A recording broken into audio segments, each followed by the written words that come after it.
95 at 6.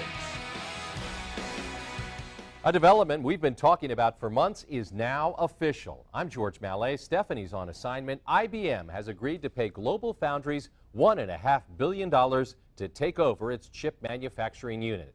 It's the end of an era that began in February 1957 when IBM opened its facility in Essex Junction. Back then, the company produced a computer that only used microchips for its functions. Those chips were all made in the Vermont plant. Now the company produces microchips that are used in a lot of mobile devices, but those chips don't enjoy the large profit margins made by other items in the modern computing world. Tonight, GlobalFoundries says it's committed to the Vermont facility. We have team coverage for you, starting with WPTZ's Vanessa Machanya, live in Essex Junction tonight. Vanessa. Well, George, Big Blue has been a neighbor here in the Essex community since the 1950s, and today we found out that's all going to change soon. And as some state leaders are pegging this as a move in the right direction, some other members of the community are remaining cautious. I think a lot of people today are probably breathing somewhat of a sigh of relief. In a news conference Monday, Department of Labor Commissioner Annie Noonan stood beside Governor Peter Shumlin as he announced GlobalFoundries taking over IBM's semiconductor business and the Essex, Vermont plant, as Big Blue is moving away from chip making altogether. She says she is not alone in feeling optimistic about the move. GlobalFoundries is interested in maintaining and running that end of the business. I mean, IBM decided they didn't want to be in that business anymore, and GlobalFoundries does. Shumlin revealed that he got the call at 9 p.m. Sunday night that IBM is giving GlobalFoundries $1.5 billion to take the chip-making operations in Essex and Fishkill, New York, off their hands. It's good news for Vermont because GlobalFoundries is in the chip manufacturing and development business. That's what they do. Assuring the more than 4,000 employees at the plant will keep their jobs. And as signs outside the plant indicate, continue to look for more employees, getting rid of the uncertainty that has plagued the Vermont plant for the past few years. It's great that they basically are picking up the facility and the workforce. One person's junk is another person's treasure. UVM professor Allison Kingsley says that the move is a good one for the short term, but the chip manufacturing industry as a whole is an uncertain one. As technology changes, it becomes harder to compete, and believes that the purchasing of the IBM plant comes with many unanswered questions. I think sizable medium to long-term uncertainty about what GlobalFoundries will do. Will they be able to manage the costs? Will they invest additional resources, as they've stated and the governor hopes will happen? I don't think we should rest easy and say everything's fine. George Tyler, village president of Essex Junction, shares similar questions. He says that the fact that GlobalFoundries is so interested in the intellectual talent the Vermont plant employees have is refreshing. But giving up a 50-plus-year relationship with a company comes with risks. That's something that we all have to understand. As we're linked to GlobalFoundries now, and GlobalFoundries is competing globally for other chip contracts, and so it's a different environment. A new environment the community will have to embrace as it turns the page into a new economic chapter. Now, as for the next steps, Governor Shumlin actually met face-to-face with the GlobalFoundries CEO to hammer out some of the details. And Shumlin also announced that he's putting together an economic advisory committee made up of state agencies and private sector leaders to help with the transition from IBM to GlobalFoundries. However, that transition will not be set in stone until the federal government approves it. George? Hey, Vanessa, skeptics fear that GlobalFoundries will ultimately pull up stakes and move everything to Malta, New York. That being the case, how do IBM workers feel tonight? Well, George, we met up with Earl Mungen. He's the union leader here at the Vermont plant. And just like the Essex community leaders, he shares some of their same feelings. He says that he is relieved that there is a deal in place and people are going to keep their jobs. However, he admits that there is still some uncertainty about the future. Well, I think it's going to kind of lift that burden of that, everybody's always nervous about what's going to happen. Are they just going to close the doors, or sounds like they're going to keep the doors open. How long? Nobody really knows. I mean, there's a lot of questions out there. What's this mean for our wages, our benefits, our pensions, our 401ks?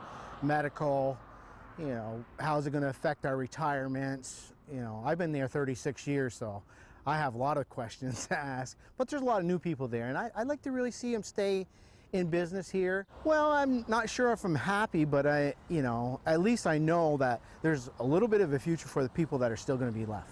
I've got a couple more years to work, and I can retire. But you know, I'd like to see it succeed, just to keep good jobs here in Vermont.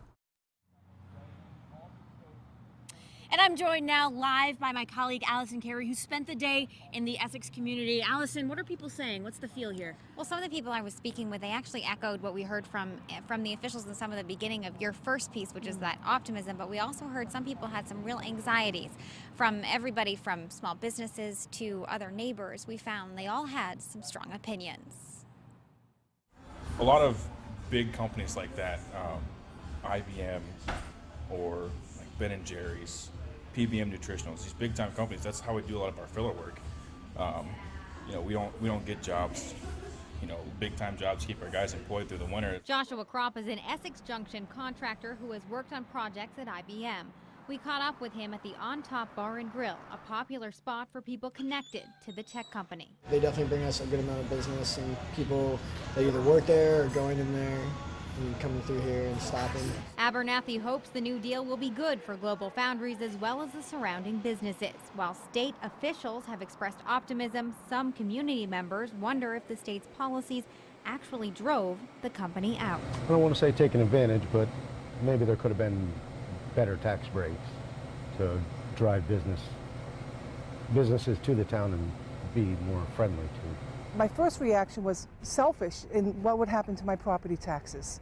Is that when it was reassessed 7 or 8, 9 years ago, there was a big shift then, and so now there'll be more of a shift. Looking forward, Kropp says his team is open to doing business for Global Foundries. However, he admits it won't be easy to replicate the relationships established with its predecessor. We've had people in the office that have the relationships with key leaders and managers over at IBM that won't be there anymore. We'll have to redevelop all that, and that takes a lot of time.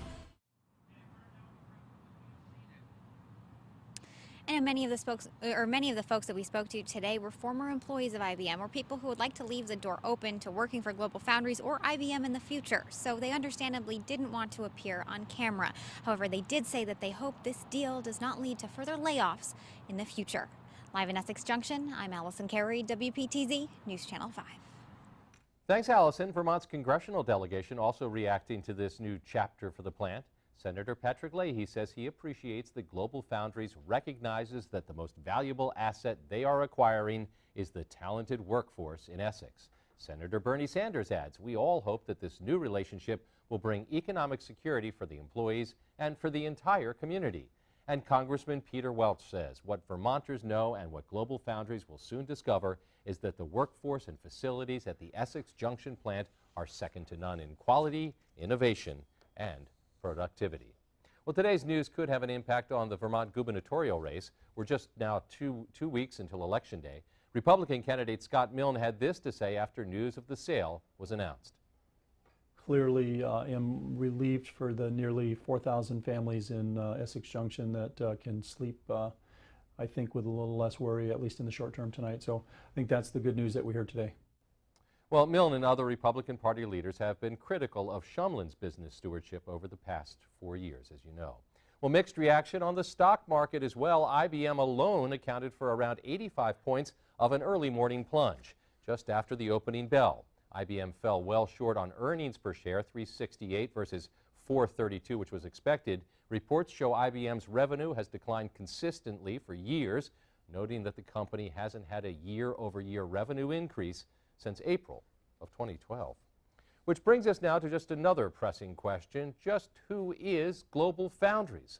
Well, the company focuses on microchip making and the manufacture of semiconductors. It was formed in 2009 when two companies, Advanced Micro Devices and Advanced Technology Investment, merged. The company is based in Silicon Valley. Its main manufacturing facilities, though, are in Malta, New York, Dresden, Germany, and Singapore.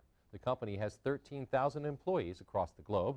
Now, its large Malta facility is between Albany and Saratoga Springs. Tonight, leaders in Essex say the community is rethinking its approach toward business diversity while hoping for a bright future with Global Foundries. WPTZ's Robin Estabrook continues our team coverage. Those involved in the Essex community say with the news of IBM, it's the end of an era. IBM was a solid partner and had a solid commitment and relationship in Essex Junction for half a century. We're in a different world now, and I think that's something that we all have to understand. And they say it's a time of uncertainty. I think that potentially there will be probably more pressure on local government and probably on the schools, at least locally, to become as efficient and lean as we can. Chair of the Essex Town Select Board and a recent retiree of the IBM plant, working there for 26 years, Max Levy says overall it's positive, but a community should never be dependent on one company. Our Economic Development Commission has been very active to try to diversify that. We don't plan on becoming that dependent on Global as we were on IBM back many years ago. And Levy says it's important for the community to be business friendly for any company. We'd like our companies to be able to locate here and flourish. So we need to look at what we can do to encourage that. In Essex, Robin Estabrook, WPTZ News Channel 5. Thanks, Robin. Well, sadly, many communities over the past decades have seen some big transitions among their major employers, especially when that employer dominated a community's economic landscape. Right now, Vernon and surrounding communities are still trying to map out a future without Vermont Yankee when the nuclear plant shuts down at the end of the year. In 2011, Tropical Storm Irene hit Waterbury hard, wiping out the state office complex and the Vermont State Hospital after flooding. In fall of 2009, Pfizer announced plans to close its operations in Plattsburgh, Chazy, and Rouse's Point. The cuts affected 600 employees in all. And of course, almost 20 years ago, the shutdown of Plattsburgh Air Force Base dealt a blow to the Lake City that continues to be felt today. WPTZ has been covering the changes for IBM since word of a potential sale first broke, and we will continue to follow this transition period with Global Foundries and what it means for the community both here on the air and online at WPTZ.com. Much more of the day's news is still ahead, including the end of the teachers' strike in South Burlington. WPTZ's Rachel Kars is live in South Burlington. Rachel? George, we just spoke with Chief Negotiator Eric Stone just before 5, and we have the latest on the teachers' vote coming up. Well, I'm guessing you've noticed it has been quite a bit cooler around here. It will continue to be. Temperatures only in the 40s right now in the Champlain Valley. Some of us in the 50s, but you've got to head on down to the south. And boy, do we have some rain to talk about. Your 5-day forecast +2, all the details you need, they're on the way. And Tom, coming up tonight, new on Nightcast, the Burlington City Council votes tonight on the controversial buffer zone law. We'll have the results of the Health Center Access Ordinance vote tonight at 11 on WPTZ Nightcast.